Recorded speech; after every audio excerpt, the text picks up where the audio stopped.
हम लोग अगला चैप्टर देखेंगे पुत्र वियोग। ठीक है, इसमें इसको लिखा है सुभद्रा कुमारी चौहान। चौहान नहीं, चौहान, चौहान नहीं, चौहान। पुत्र वियोग मतलब कि एक लेडीज का जो बेटा होता है, समझो कि उसका क्या होता है, सब कुछ कलेजा का टुकड़ा जी। उसका जब बेटा थोड़ा देर के लिए एक माँ से बेटा को थोड़ा देर के लिए दूर कर दिया जाता है तो उसकी हालत खराब हो जाती है। नहीं जी। दुनिया में सबसे ज्यादा किसी है ना व्यक्ति को यदि कोई प्यार करता है तो वो माँ होती है, याद रखना। माँ के अलावा कोई दुनिया में ऐसा हुआ ही नहीं है कि वो उतना प्यार करे, चाहे तुम्हारी पत्नी या फिर गर्लफ्रेंड को भी जो बनाता है अभी के समय में, गर्लफ्रेंड या बॉयफ्रेंड जी, वो प्यार करता है। जब बीमार पड़ जाएगा, किडनी देना होगा और खून चढ़ाना होगा, भाग जाएंगे वो। ठीक है, यहाँ तक कि यदि तुमको एसएससी का जॉब होता है और वो लड़का को दूसरा को बीपीएससी का जॉब हुआ तो तुमको छोड़ के चल जाएगी, तो प्यार वार नहीं होता।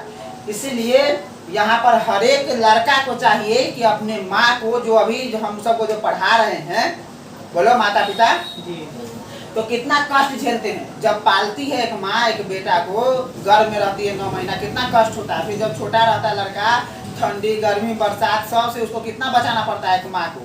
ठीक है, तो ये सब करने के बाद हम लोग इतने बड़े होते हैं, और जब बड़े हो जाते हैं तो हमको उनका सेवा करने का समय आता है तो हम लोग क्या करते हैं, पल्ला झाड़ लेते हैं। ठीक है, तो ये बिल्कुल गलत है। तो ये चैप्टर जो हम लोगों का है, ये अपने सिलेबस को पढ़ने के साथ साथ नैतिकता के भी शिक्षा देती है, यानी कि हमें जीवन में किस तरह से अपने माता पिता का सेवा करना चाहिए, इस बात को भी सीखा जा सकता है इस चैप्टर से। समझ में आया?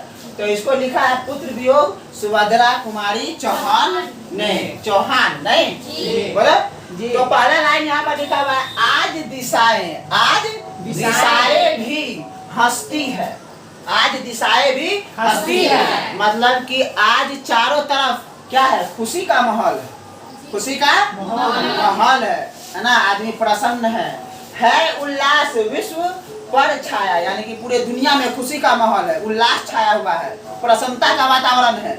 नहीं, लेकिन एक माँ उदास होती है ना। एक माँ क्या होती है, उदास होती है। कहता है कह रही है, मेरा खोया हुआ खिलौना। एक खिलौना यहाँ पर कहने का बहुत बड़ा अर्थ है। खिलौना एक बच्चा के लिए क्या होता है, खिलौना किसी बच्चा से छीन करके देखो, वो मार कर अपने बड़ों से भी लड़ाई कर लेता है, क्योंकि वो अपने खिलौना से बहुत प्रेम करता है, प्यार करता है अपने खिलौना से।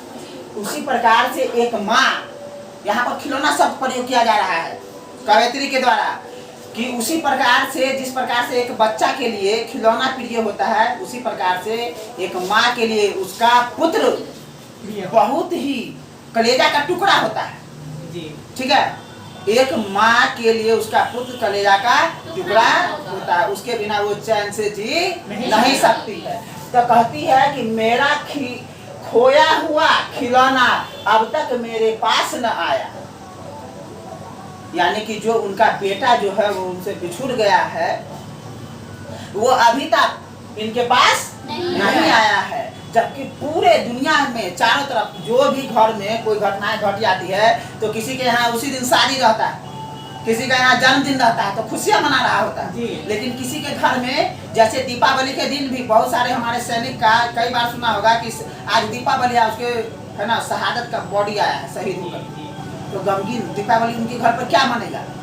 नहीं, उसी प्रकार से कह रही है ये कि चारों दिशाओं में खुशी का माहौल है, आदमी प्रसन्न है, उत्सव मना रहा है, लेकिन मेरा खिलौना जो है, खोया हुआ खिलौना अभी तक वापस नहीं आया है। यानी कि मेरा पुत्र, खिलौना किसको कहा है, पुत्र को, मेरा बेटा अभी तक वापस नहीं आया। ये दर्द है एक माँ की, है ना। यानी कि एक माँ को समझ सकता है। यहाँ पर इस कविता में कवयित्री ने कितना अच्छा से लिखा है कि एक माँ का दर्द कितना होता है, वो अपने पुत्र के लिए क्या क्या करती है कि नहीं। फिर कह रहा है कि अगला लाइन में, शीत न लग जाए इस भय से, यानी कि मेरा बेटा को ठंडी नहीं लग जाए। देखना कि ठंडी का मौसम आता है तो बच्चा को 2 4 टोप देता है, ऊपर से टोप करके एक माँ रखती है।